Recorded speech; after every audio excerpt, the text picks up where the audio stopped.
welcome everybody to the Business Centre. Before we delve into the exciting topics of manufacturing and AI-based manufacturing and robotics, we'd just like to say I would like to take a moment to acknowledge and pay our respects to the traditional owners of the land on which we meet and work, the Awabakal people, and let us honour their rich heritage and ongoing connection they have with this land, while recognising and representing the continuous contributions of elders past and present.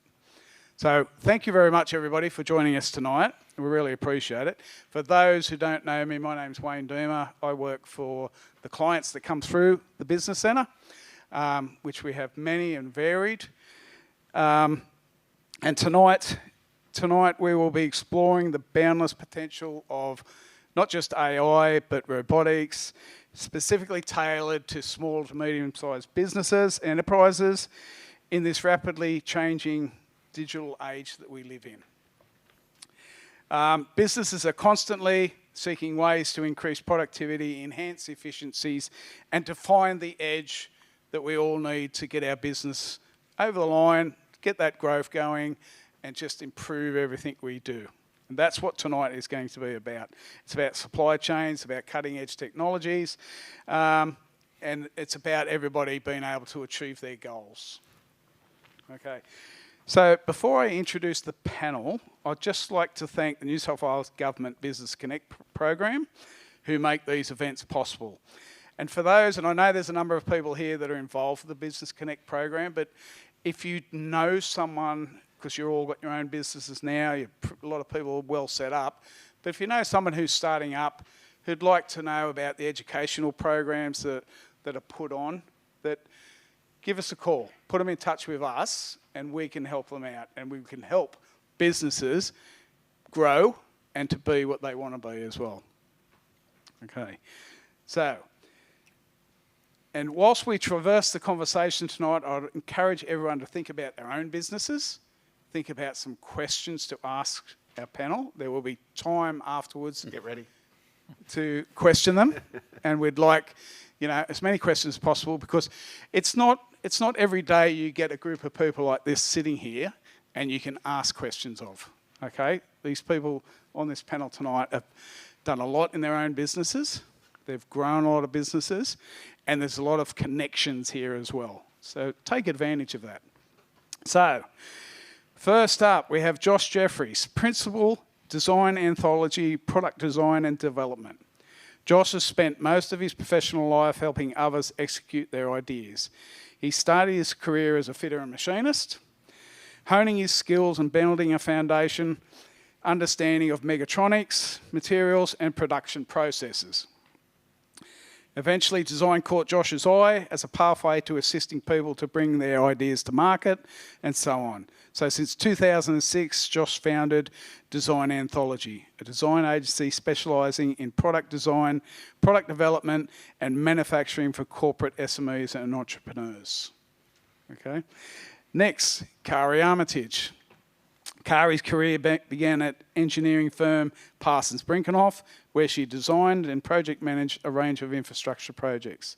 In 2006, Kari's father asked her to take over the running of this well-respected but relatively small drilling equipment supply company called Quarry Mining. Under Kari's leadership as the sole director of Quarry Mining, the company has become a leading Australian manufacturer, employing more than 80 tradesmen. That's fantastic, 80. Technical and representatives and engineers and operators, and operations and support staff across factories, workshops and offices in Newcastle, Sydney, Mackay and China. Next to her we have Bill Clifton, who is the Group Managing Director of Banlaw Liquid Asset Intelligence. Bill is the Group CEO of the Banlaw Murphy Group of companies, headquartered right here at Gateshead. With more than 20 years of experience in the fuel industry as a Shell distributor, being responsible for over 300 million litres per annum, Bill sold that business back to Shell in 1997 and acquired Banlaw in 1999.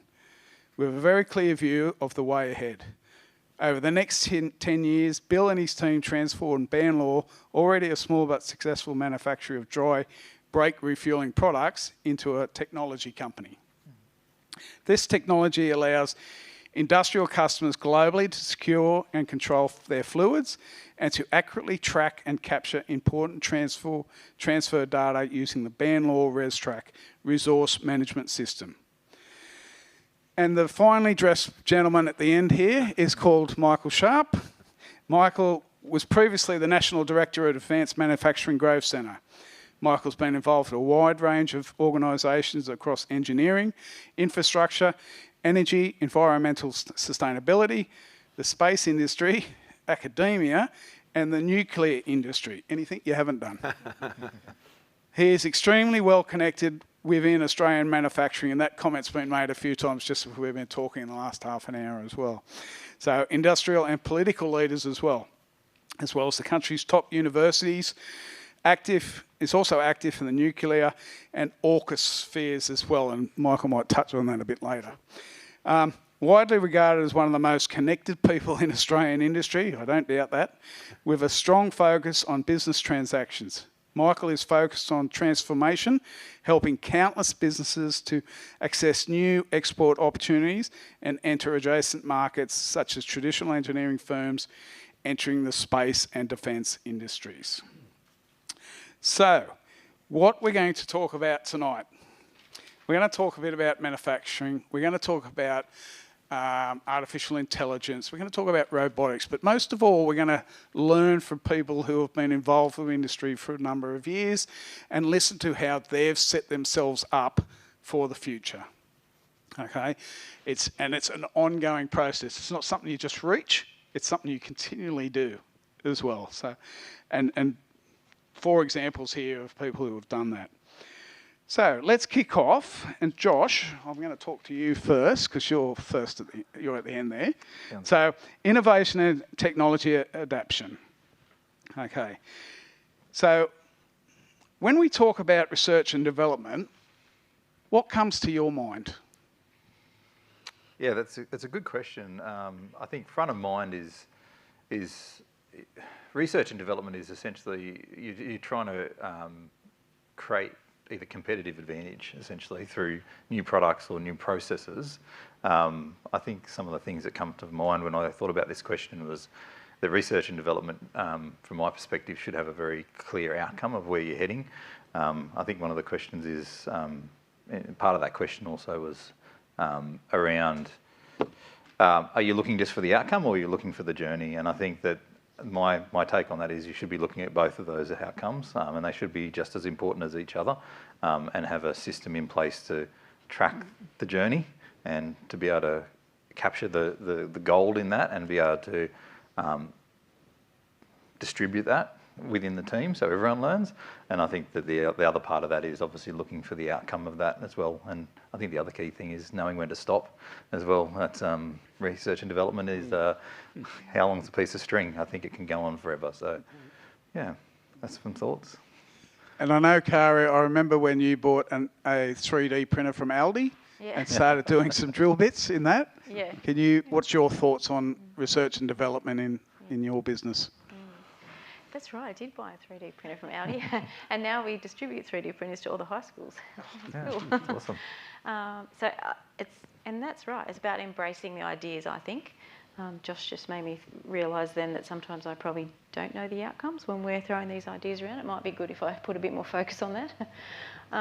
But I think I'm lucky enough to have a workforce that has 17-year-olds right through to like really experienced tradesmen in their 70s, and the ideas that come from that pool of people are quite diverse and quite, they can cause a bit of antagonism some days, but it's about embracing the ideas, I think. So the question sort of you put to us was, is it the equipment, is it the technology?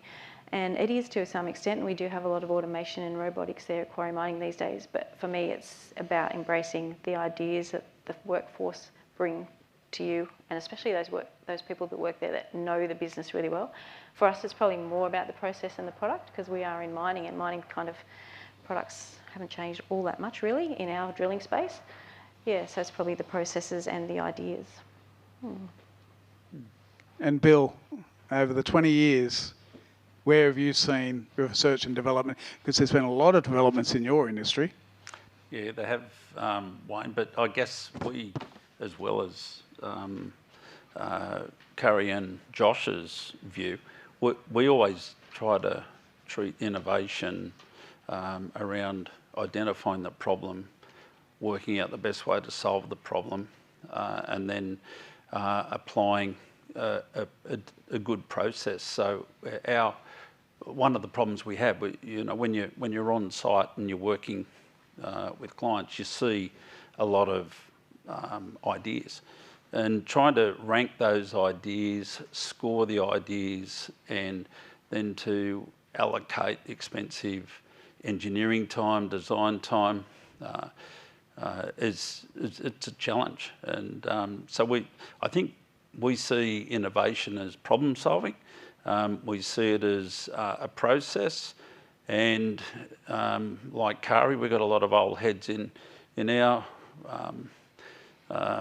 staff, and they have great ideas. But it really comes down to that discipline and process, and trying to solve a problem with a solution. And we're just about to release. It's just a little thing. It's how to drain the oil out of a wheel hub in a mine, and we've seen all sorts of jerried up solutions on a mine site, and it's awkward, it can spill, but this is just a really good product, and no one's thought of it. And we like to have a sponsor, so our sponsor on this product was FMG over in Western Australia, the iron ore mining group, and we've worked with them, partnered with them, and they've trialled, and I think it's going to be a really successful product. So, like Josh said, you've got to know when to stop. So if it's not going to work, we try and cut our losses early. So within your businesses, you three at the moment, is it clients bringing problems to you, or is it problems that you're solving for these industries before they know it? Bit of both. Yeah, a bit of both. Bit of both. Yeah. You've got to have good people out there that can have the nous to identify a problem that maybe we can fix it. Yeah. My sales team are all ex-underground coal miners, so they speak the language already. They can identify problems like that. But we were just talking about that before, and I think it's really important to partner with, figure out what the solution is that they want, not tell them what you think they want. Yeah, it's a consultative approach with a widget to follow. Yeah. I think for our business, we're always looking for the next thing. Do you know what I mean? So whether it's generative design processes to be able to, we're looking at different technology and how we can use that in a practical way, because I think that's the key with a lot of these things. They're very shiny, but you've got to boil it down to what's the actual value proposition. But I think for our business, because we work across all industries, we've always got to deliver the A game. And for us, it's about understanding what's existing, what's coming, and having that complete toolbox to be able to draw down on to essentially create that innovation for people. So it's, there's a lot to understand, from software to marketing. It's, from manufacturing to marketing. It's on all those touch points. So, yeah. And Michael, I know you've travelled around Australia and parts of the world, and you've seen numerous amounts of engineering businesses doing different things. Where have you seen the innovation sort of step up, or the technology they've introduced, or the robotics? Yep, sure. And certainly the world keeps changing pretty much every day at the moment. It seems like we can do anything now. If you've got a great idea, you can actually make things happen. So what an exciting time to be in manufacturing. But the thing I do see, and it is a privilege to be able to walk the factory floors all over the country, meet business owners in food production right through to the space industry and everything in between. But one of the things that we struggle with is selling. And so we know that 30% of Australian manufacturers do not even have a website. And if you don't have a website, how are people going to find you? Instagram, Facebook, all the social medias today is such a tool. So when we're talking about research and development, you've got some great companies here designing and building and making some great widgets and equipment for a whole range of industry. But you need to be able to sell. And so the journey that I've found is up in Cairns. I was talking to a company called Norweld. They make ute trays for the mining sector. They employ about 15 people in Cairns. And on one weekend, one of the directors went home and his daughter said, "Hey, Dad, could you bring some photos home of the ute trays? I'd like to build an Instagram page for the company." And he said, "Sure, we can do that." Today, that company now exports all around the world just because of Instagram. The research that you can do, and we're talking about R&D, is what about the key words that you could put on those Instagram posts? How will your customers find you? In the instance of Norweld, it could be things like ute tray. It definitely was hashtag Toyota. And just because they've used those hashtag keywords on their Instagram post, a Toyota dealer in Saudi found the company and said, "Would you send us a ute tray?" And one turned into 10, turned into 50. Now they export to the United States and other places just because of Instagram, which is completely free. But to do the R&D to find the market, find who your customers could be, what's the potential for my business, be proud of what you're doing, take some photos and put it out there, incredible things can happen.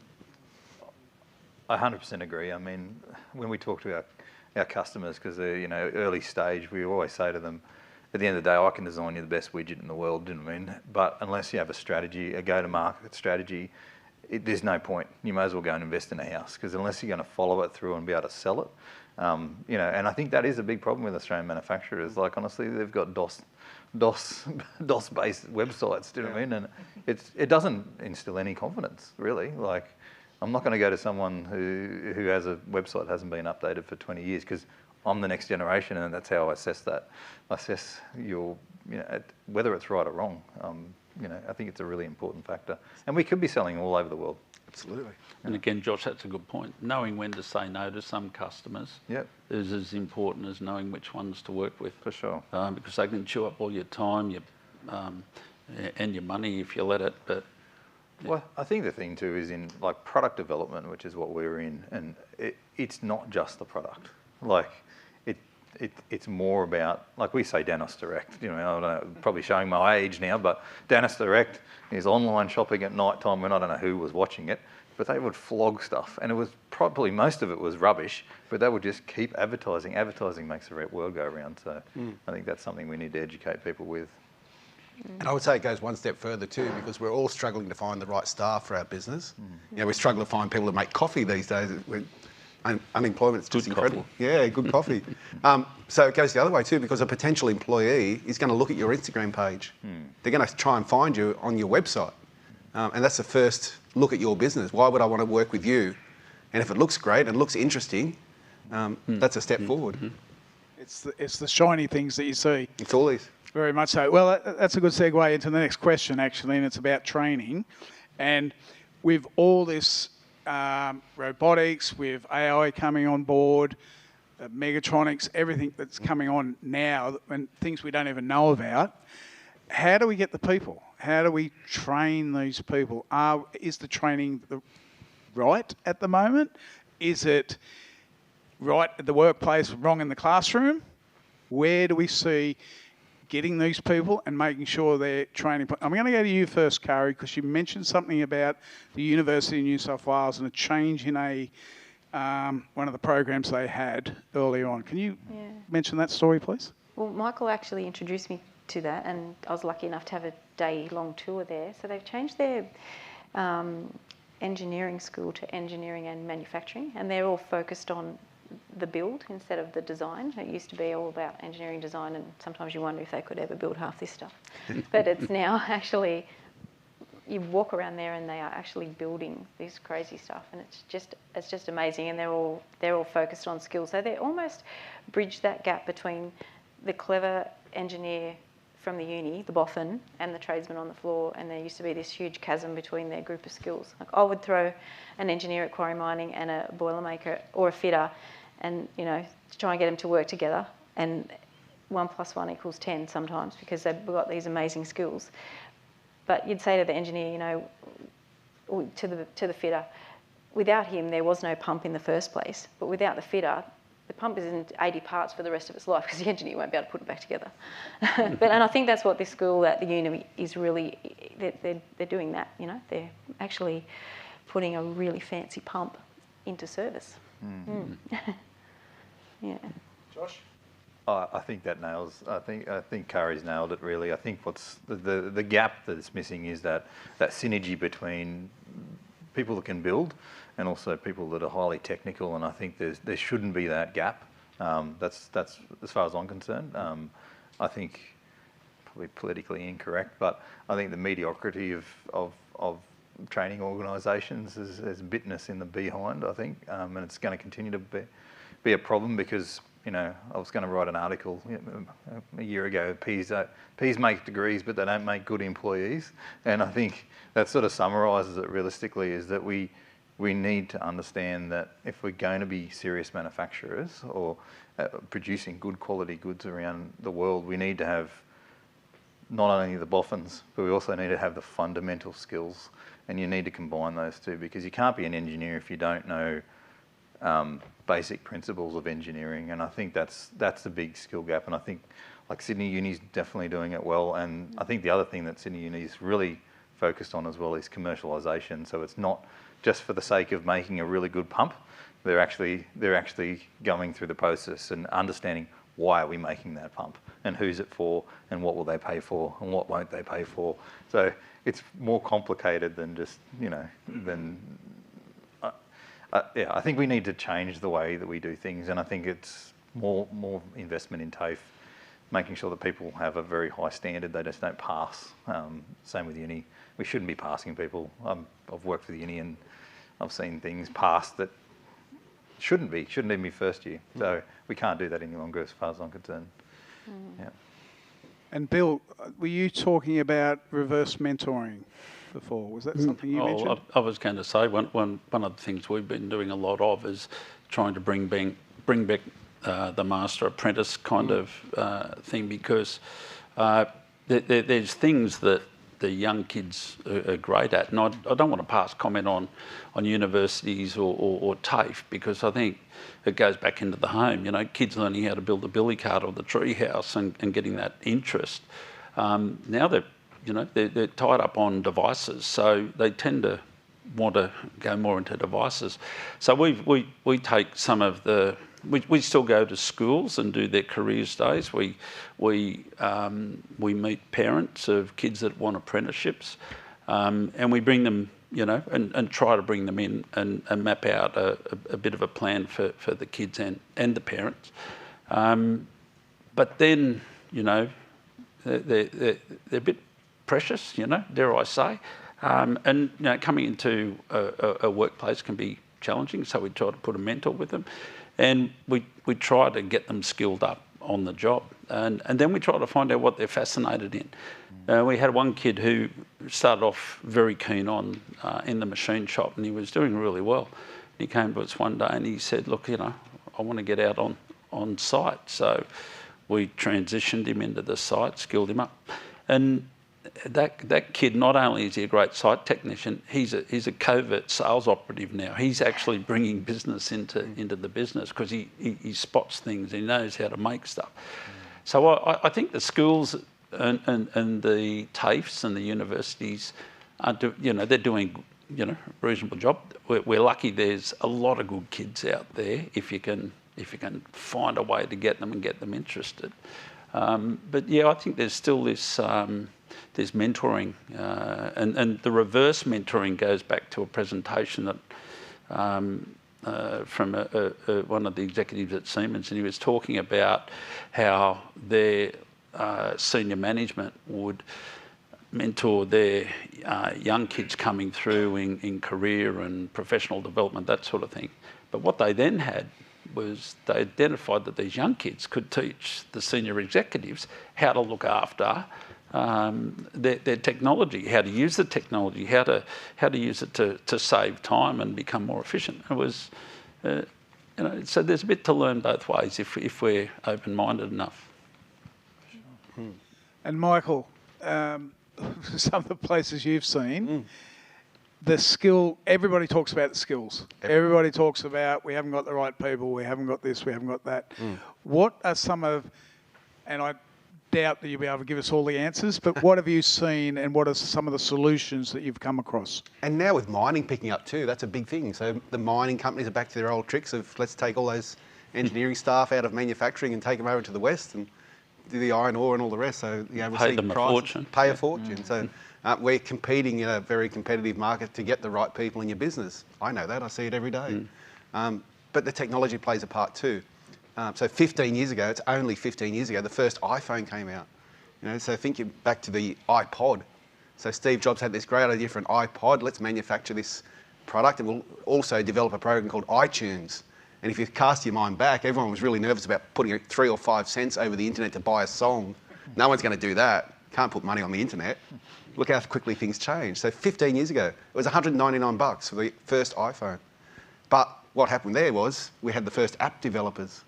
So a new skill set of being an app developer. And look what they get paid, the fortune, to do these apps. And how many apps are out there now? It just changes quickly. 10 years ago, the first Tesla motor car came to Australia. Only 10 years ago. And if you think about that at the time, it was probably a novelty, if you can remember when you first saw your first electric car.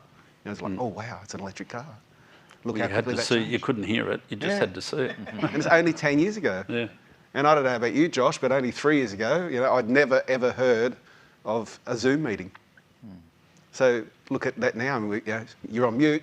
You're on mute. Yeah. Quickly fix that up. So things change. Technology moves along, but your business has to as well. So there's a fantastic company. I hope you can look it up called Hacko Watches. And Hacko, Josh Hacko is a young fella. Works with his dad. They design and manufacture they're the only watch manufacturer in the country. They have a small factory in Sydney. They employed 13 people before COVID. And I said to Josh, this is fantastic. You make great watches, and they have 10,000 people on their blog, and they watch the videos on the Instagram to see how these watches are made and manufactured and engineered. He employs students from Sydney University in the engineering school. And I said, but right now we have the largest defence budget in our country's history. And I was talking with him about 4 years ago, and we've just established back then the Australian Space Agency. What could you do in space? You've got this fantastic equipment for making tiny little widgets to fit inside a watch. Potentially there's stuff there for space projects around satellites. And lo and behold, now he has a separate company called NH Micro, Nicholas Hacko Micro. During COVID, he employed an additional 3 engineers just for his space projects. So now he's using the same equipment, employing more people, gaining new customers, just because he's looking at an adjacent market. The skills that have come with that, he's able now to attract the staff. So instead of going off to the mines, he can say, why would you do that when you can work with us in space? So it's just a mindset. It's the way you promote your business. It's the Instagram. It's the whole story, attracting the right staff to make world-class products that you can sell for a premium.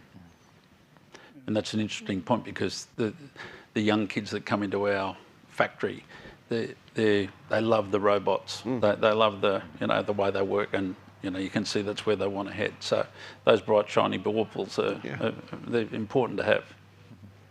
And I know a few years ago you put a robot in just to sort out the good and the bad bits, drill bits, was that correct? Yeah, it was actually to deburr the bits, so stop finger injuries and have it go all day and all night. No, didn't go to Smoko. But it did sort out the bad ones, yeah. So it would take a photo and have a look, and if there was something wrong with the geometry or something, it would reject it, yeah, and count thousands of drill bits, which was always a human error issue. Yeah. But that was also one of those tasks that was laborious to do. Yeah. It'd take a hell of a long time, and you put a system in place, put a robot in place to do that, and now it's just sped the whole process up. Yeah. But before that, I tried to make competitions between the guys, so whoever gets the most drill bits first wins this, but they just ended up doing a bad job. Yeah. So robots are better for this. Yeah. That was an innovative idea, just to get them going. But that's just a good example on how businesses and industry have to change, and they have to look at all the different processes. And what you touched on, Michael, with, dare I say it, pivoting from one area to another, because they actually had that skill. That skill was there, but they didn't realise it could be transferred into another area. Yeah. That helps them to find new customers, because now they can promote their watches as being part of a broader space industry. So their customers, 10,000 people on their blog, are looking at them and saying, "Hey, they're pretty clever. I'm prepared to buy that watch because they must know what they're doing." So it plays a bigger part in your overall business when you think about it that way. It's great marketing, isn't it? It is, it really is. It's fantastic marketing. So another part of business and a lot of industries at the moment, and it's talked about all the time, and this is about improving our industries, moving into the future. It's about sustainability. And sustainability in all industries, looking at the circular economy, looking at the UN SDGs, the Sustainable Development Goals that are in place. It's all about us learning and making sure we can leave the planet better. And we've got to do that in our industries as well. Where have you seen that working well, Michael? So many opportunities with the circular economy, and it's about using waste as a resource. A local story here with Mollycop, the steel producer here in town. The plant's been there for over 100 years, so emissions becomes a big deal for a steel producer. But they're working with university researchers to develop technology for creating green steel. And so when I got involved with that project, I said, this is pretty clever, reduces emissions, using less energy to produce steel. The technology is based around using rubber tyres that are then recycled and used in the steel making process. So there's a bigger picture to this, is that I've reached out to a lady by the name of Penny Crawford in Gunnedah, who designs and manufactures rubber gumboots for the mining industry. And I said to the Professor Sahajwala at UNSW, a leading engineer here in this country, I said, it can't be just rubber tyres, surely any form of rubber would be useful. And she said, yeah, we would like to test those gumboots. And it turned out that the gumboots had a higher grade of rubber, more effective than the tyres even. But right now there's a project going on here in town at Mollycop to put in car tyres, Crawford boots, and a range of rubber products to reduce the emissions of the plant, to improve the quality of the steel, and effectively it creates a blanket of rubber over the furnace to encase the heat, so you need less energy to go into that furnace and create this green steel. But for me, it's that collaboration effort. It's getting small companies like Crawford Boots in regional Australia, Gunnedah, to get involved with research out of UNSW, some of our best research minds, and then connecting with a global operation like Mollycop that can send that technology all around the world. This is where we can bolster our manufacturing, boost the skills, but also play a part in the circular economy. We're going to hear more and more about it. I can give you another example. Out at Dubbo, there's talk of an industrial park out there being powered by a solar farm next door. And so using hydrogen technology and battery storage, so from the sun to renewable energy, straight into the factories, to produce whatever you want to manufacture there in Dubbo. And so the company's called Lavo. They're using, again, UNSW technology for storing hydrogen, to be able to then have that storage stored with battery technology on the factory floor, and then you can manufacture your goods. This is how we can attract global manufacturers to come to Australia. If you can use the Australian-made brand, we know we have a trusted brand everywhere in the world. Everyone loves Australia. So put a big tick on the side of the box as it goes out your factory door. But then go further than that, put another big tick to say that it's made with renewable energy, right here with the sun in Australia, stored in your factory and then used and utilised as you need it. This will give us greater access to the European markets, for an example, which all the carbon intense work going on around the world now. If we can manufacture in a more efficient way and we can control the cost of the energy going in, that will be a breakthrough. But it's all around this circular economy, and it's only going to get greater and greater. And that Lavo project that Michael's talking about, they're actually looking at the battery storage they have for that. It's just a bit like the still batteries you have in your garden appliances at home. Mm-hmm. You can actually put it on your bike. Don't know if people realise, but in Germany, in their parks, you're not allowed to have naked flame, so you can actually use it in barbecues as well. Yep. And they've already tested that, and they're already doing it. So that's the sort of value adds that can be done as well with some sustainable products. Absolutely. Bill, what have you seen in your industry? Well, I guess we take a bit of an approach. We see sustainability as being three things. It's got to be sustainable for society, it's got to be economically sustainable, and it's got to be good for the environment. The focus on decarbonisation and transition to energy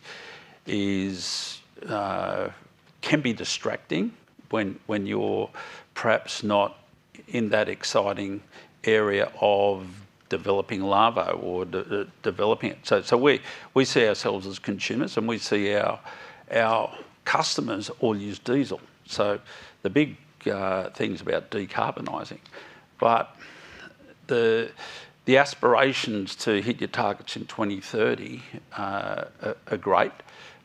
Most mines understand that they're chasing that, but to scale up on the volume that they need to be able to do it, it's going to be a real tall order. And so fuels are going to be around for quite some time, and they're going to be partnered with other energies. And we see our role, because we have monitoring systems on site to control and secure the fuel. We see our role as helping them measure and monitor their transition. So it's not hard to measure and monitor the electricity, the water, the gas, whatever energy that they're using. But somewhere along the line, they've got to get their compliance ready for the pollution compliance that they have to submit back to government. So that's where we see ourselves as being a bit of a facilitator in helping them measure, monitor and control their transition and manage their compliance. Well, if you can't manage it, you can't manage it. Yeah, well, you've got to measure it, and you've got to measure it accurately. Yeah. So that's all part of being sustainable within the supply chain as well. Yeah. So the whole thing. I'll just go to Josh, because I know you've developed some equipment, some lighting and things like that with renewable in play. Yeah, look, I mean, sustainability is, like Bill's touching on it, it's a pretty broad brush stroke. From a product design perspective, the reality is people are still going to continue to create new products, essentially. So from a product design perspective, for us, it's all about how do you get the best out of that product? How do you make it last the longest? How do you make it... Well, I mean, we did a lot of work for Bill. How do you make it so that people fall in love with it and actually want to keep it in good condition? All those sort of things add to the sustainability of a product and from a product design perspective, so that you can get that longevity. Because you may as well, I prefer to design a product that's going to last 50 years than a product that's going to last 5. So from that's obviously that's sustainability. Obviously, it comes down to all the materials you select and all that sort of stuff. I suppose sustainability as well from our business perspective is, it comes down to the question is why are you doing it and what are we actually creating in the first place, and does it even need all those features, or can we make it smaller? A lot of what we've done in the past as well is like system integration of electronics and mechatronic stuff to measure and to provide feedback so that you know when something's wearing, or you can predict these things to make them more sustainable into the future. So look, also circular economy stuff, I think I love that stuff. I mean, it's probably my sort of side little interest. I love seeing the new materials that are coming out made from seashells, and like there's just so many things we throw away. There's an amazing company in Germany that makes all of these products off seashells and casings of prawns, which is just absolutely insane. But their product range from that is absolutely next level. It would blow your mind. So I think from my take, I think sustainability is really important. I also have 4 young children, so I think we need to be thinking about what we're leaving for them as well. So yeah, that's. Kari, I know a little bit about your place, so I know you've got solar panels everywhere and you're always looking at ways to improve on waste and everything else. What has been probably the most significant thing you've done at Quarry Mining? Yeah, there's lots of little things, because I love to minimise our footprint, and they're probably sick of me banging on about recycling in the right bins. But the most significant thing would probably be the plastic police program that you introduced me to all those few years ago now, where it was only 3 or 4 businesses that took it up in the Hunter. It was us, the Port Corp, Downer, like we're the odd one out, but I really wanted to do it. And we still do it, and we've turned our scrunchable plastic into picnic tables for the workforce. And yeah, we still do it, and even just as recently as this week, we've figured out a way to recycle the hard plastics finally, because that was kind of the last piece of my puzzle, because the always had to be scrunchable. Yeah, but there's a fair bit of education on it's got to be clean, it's got to be scrunchable, it's got to be in that bin, it's got to be, yeah, but it's worth it, I think, because it's just, yeah. And I don't have all that much power to do anything huge, but if we can do our little piece, and if everybody did their little piece, it could make a big difference. And I think that's what the question's about. It's just about everybody doing a little bit, because it all adds up, and it all helps at the end of the day. We're not separately going to solve all the world's problems when it comes to sustainability, but we can do our bit within our industries, within our supply chains, to make sure that we do make a difference. And it can have a great payoff too, Wayne. There's a company in regional Victoria called Davo's Fencing Clip, husband and wife team. On their farm, the husband is an engineer by profession. They run the farm together, and his wife said, I really think I've got a better idea for putting the fencing clips into the hardwood posts. And so they together designed this new, what they ended up calling Davo's Fencing Clip. But better than that, they went to a firm like Design Anthology to design the box to hold all the fencing clips. So circular economy, they were focused on that. They designed the box in such a fashion that it had all the instructions on how to use the Davo's fencing clip. So it was a promotional tool. But also the design of the box, it opened up in such a fashion that you could hold it as a toolbox and carry your electric drill around with the Davo's fencing clips with all the instructions on it. And at the end of life, recycled because it was made of cardboard. So it can have that payoff too, because their customers loved it. They share their story on Facebook and go around to all the rural shows showing their better fencing clip than anyone else. So it doesn't have to be just a feel-good thing. It can have a commercial payoff too. I think the other thing around sustainability and circular economy is that we are a little bit removed from the rest of the world, because if you look, and you can read the documentation, but if you look what's happening in Europe, that's been happening. It's been coming for 20 plus years. So it's going to come very soon that you can't sell a product without some traceability, without knowing the impact. I mean, in Europe, that's mandatory, basically. So, and we have dodged around that for a long time, and that will come. And I suppose it's being aware of it, which is important, what the rules and regulations are, but also understanding what Michael was saying. There's actually heaps of opportunities there. Do you know what I mean? Like, and if we understand it, then we can capitalise on those opportunities. True. Especially with the green. You know, if we're making products and there's no energy going into them. In addition to that, there's a massive copper shortage. So it came up to 2030, there's millions and millions of tonnes short. So there's the miners are now starting to select suppliers, not only on those sustainable grounds, but they're starting to look at, when something gets to the end of its life, how recoverable or how easy is it to recover the rare earth metals that are in these products. Copper is so short that they're now looking at technology where they can blend the copper with aluminium. So things are getting grim. So for them to go to recycling and recovery and start to assess suppliers on how their product's been designed to recover the rare earths out of those products gives you an indication of how short copper is going to be, let alone lithium and all the other things that are. Well, that's the mining for the future, that's for sure, because it wasn't that long ago that some of the copper mines were actually closing. Yeah. And now they know where the copper is, and the trouble is it takes 16 years from go to woe to open a new mine. And it used to take 6 or 7, and they're now looking at, well, you know, for obviously coal's probably going to struggle, but for lithium and rare earths, they've got to do something about that compliance.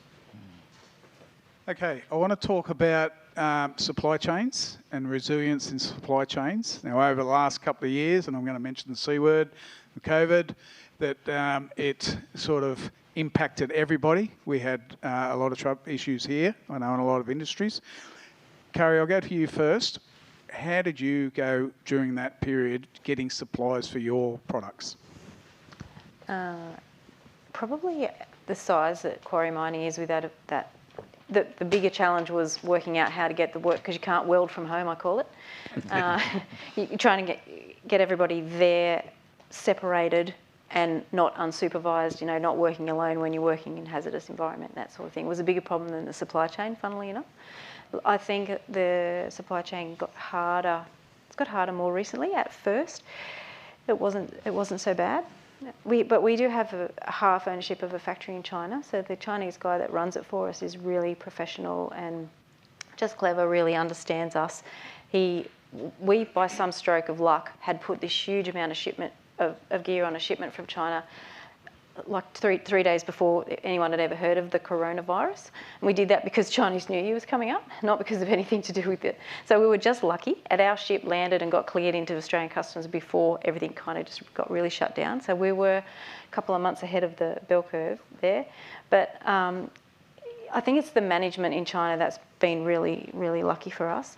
And another thing, it's funny how my stories about this supply chain are actually good luck stories. Another thing that happened was in the Australian market, in the hard rock space, the consumables. So we do a lot of drilling in hard rocks, Sydney tunnels mainly. There's 4 or 5 businesses in Australia that supply into those hard rock mines, and they all are enemies. They're really big competitors. They run out of stock and couldn't get it out of the rest of the world, and you can't make those things in China. But we had heaps of stock because we were just focused on the tunnels, but it's the same type of... Anyway, they couldn't buy from each other to fulfill their particular contract. So we were buying from them into here, selling to them. They could have just, we made all this money, all these sales that we wouldn't have made because of this COVID supply chain shortage. It was just quite crazy. We acted as this broker that we didn't know we ever could. That's good vision, Carrie. Yeah. I think you want to say it's good management as well, not just luck. Yeah. We were having these conversations as salesmen going, wow, look at this. What's happening here? Yeah. But we've had our... We used to get things in a week, and now it's 3 or 4 weeks, but we do manage that. But we also have the ability to manufacture everything in our suite of products here in Australia. So we don't, because it's much more efficient to do it, or mostly semi-finished product, but some of the, what I call high volume, the dumber product, are always coming in from China. If we really had to, we could make it here. And in some instances, we did do that to fill gaps. Yeah. But it's slower and more expensive, and you can't ask Glencore to change their buy price in a heartbeat either. So you just kind of copped it a little bit. But you can ask. You can ask, but you won't get it. Yes. Yeah. And how did you see it, Bill? Well, it's interesting. Like Kari, we had a bit of a silver lining. Most of our competitors are US based, particularly in our products and consumables. And they had much bigger supply chain issues than we did. So we were able to keep the factory open. We managed the infection, and we were able to keep productivity running. But where we got found out was when it came down to the supply chain issues and the delays, was that because we've been busy growing, we hadn't really put the time into understanding, assessing our suppliers, risk assessing them, and finding alternate suppliers. So there was one component that goes into an electrical board. It cost something like about $30. We were paying $300 for those components just to get the last stock. It became extortion in many areas, but we made the decision, let's not let our customers down, let's try and get on top of this. But so what have we done about that? So we've just recruited a global supply chain manager who now has come in, and it goes back to you don't know what you don't know, and the things that he's teaching us and he's doing already are starting to have huge benefits for the business. So we had a bit of a silver lining, but we also got found out and we had to fix a few things. But I think we've done reasonably well. And Josh, you've got a lot of little parts in a lot of the things you do. How'd you go? I think COVID was definitely an interesting time for us. Probably I live and die by this sort, but we offer fixed cost, fixed deliverable design services, which is very difficult considering a lot of the stuff we design has never been thought about or seen in real life. So it was challenging. We had quite a few contracts locked in at fixed cost, fixed deliverable. We saw we make these battle truck simulators. There's a lot of fun for one of our clients, but a lot of those, we source parts from all over the world, from Germany, from China, from you name it basically. And the first thing that hit us hard was the increase. Well, first of all, freight stopped, and then it basically tripled and kept on going. So that was probably our pain point. We still delivered. We still delivered on time. When we started our business back in GFC sort of times, I think one of our strategies was don't have just one supplier. So I've got this list that I'm trying to work through because we're doing ISO 9001 at the moment, but I think I've got about 20,000 suppliers there across all range of industries, from plants to electronics, and I think that also helps us to be a little bit more nimble and understand who's out there that can help us to solve that problem. I think in COVID, we really did leverage relationships. I think relationship is king, doesn't matter whether it's local or international. If you do the right thing by people, they will also prioritise you. I think we've had a lot of also, it's definitely, the long tail of COVID is still coming around to bite us, essentially. I think a lot of our clients, electronics based, same problems as Bill was experiencing. Parts were going from 30 cents a piece to thousands of dollars, and you had to ask nicely, So I think that was really difficult for us because that was actually sometimes delaying some of our projects moving forward as well. So, but we've seen some good, we've seen some bad. The good about it was there was a big push to go to Australian manufacturers. So we had a big uptick in business just because people wanted to talk to someone local. So it was really good. And we've also increased our manufacturing capability over that time as well. So reduced reliance on other people. So yeah. I think that's one of the big lessons out of COVID, wasn't it? Yeah. To actually start these companies that didn't talk to each other, need to start talking to each other and rely on each other, and that collaboration Help each other, we need to do is the most important thing. Yeah. I've been given the wrap up, so That's okay. I just want to ask one more question of all the panellists. So when we're setting up our businesses, manufacturing for the future, what's one key takeaway for the people here tonight and the people watching?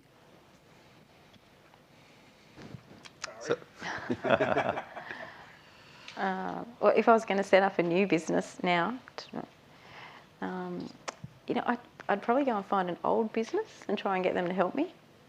Yeah, if I had a new product and sort of just was trying to start up, it's back to relationships, I think. Someone who kind of has been around a little bit and has some of the capabilities and the assets that you need to do it, or even the human assets, and see if you can get them to help and get them to distribute. So one thing that I've done over the time is we've met people who were probably our clients or people in the industry that have had a great idea, but they couldn't actually afford to build it. So I've taken an order from an Anglo or a Glencore or someone like that, and then so essentially it's sold. I'm guaranteed my money from them, but then I've paid that person to build their great idea, and he wouldn't have been able to have the cash to build it in the first place.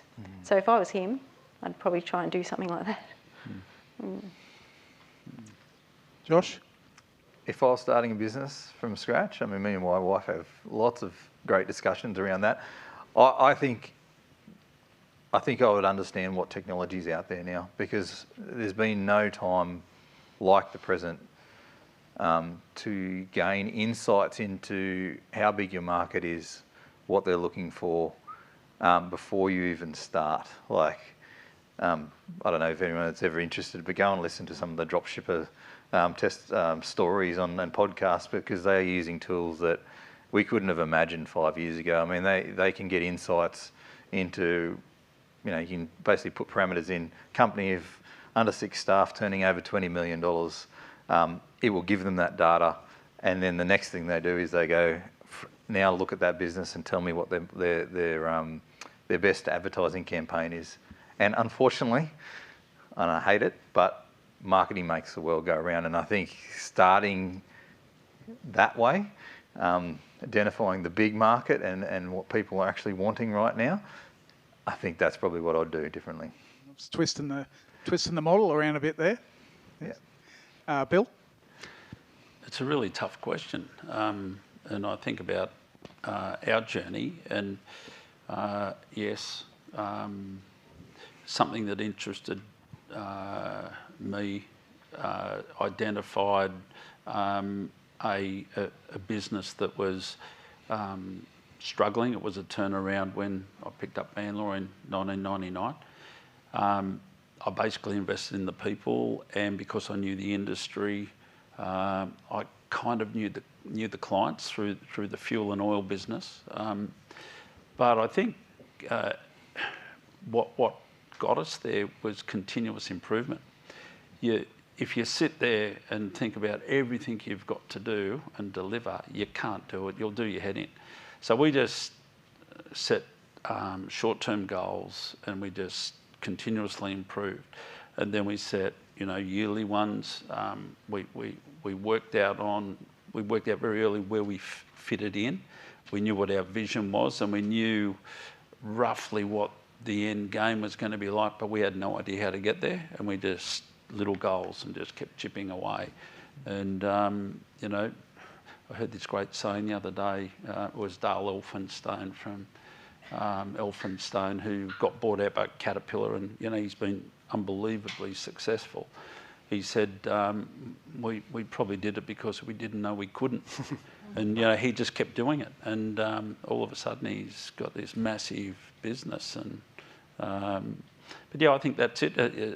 You can't do everything. Yes, it's not perfect. Perfection is the enemy of good, and you just keep continuously improving step by step. And Michael, with all the businesses you have seen, you must have a good lesson for everyone. It's getting out to these sort of events. It really is. Here we are tonight, and I know after we finish filming, we're all going to have more of a conversation and get to know each other better. You learn things, and that's to Bill's point. You're testing the market just by being here. Is my idea a good idea? But then you're hearing Kari talk about the university and her experience there. So we need to engage more with our great research minds. There's some great technology locked up in our universities, and I encourage them to come out to us. But I also encourage you to reach out to the professors, because there's some great knowledge there that we can really harness, and you're hearing it here tonight. But then designing the right project, so everything that Josh is doing with his firm there, and designing the next best toolbox to carry around with your fencing clip as an example, it all plays a part. But at the end of the day, it's always going to come down to people. So come out to these events and meet new people, engage with the universities, talk to people here at the Business Centre. You'll find access to capital. You're going to need funding for your new idea. This is how you'll do it, just by getting out and meeting new people. Well, thank you very much, and thank you everybody for coming along. We will get some questions shortly, but we've just got to wrap up for the filming. So thank you. Thank you. Josh, Kari, Bill, Yeah. Michael, can we give them a round of applause? Thank you.